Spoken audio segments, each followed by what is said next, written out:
ಹಸುರಿನ ಬನಸಿರಿಗೆ ಒಲಿದು ಸೌಂದರ್ಯ ಸರಸ್ವತಿ ಧರೆಗಿಳಿದು ಆಹಾ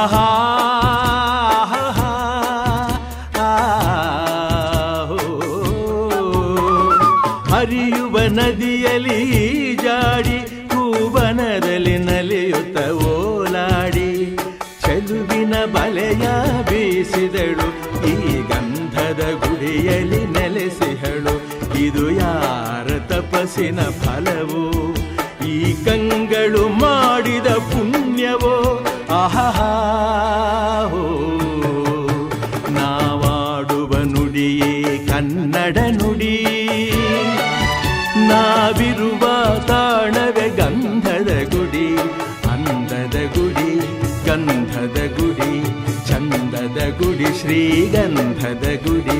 ಆಹಾ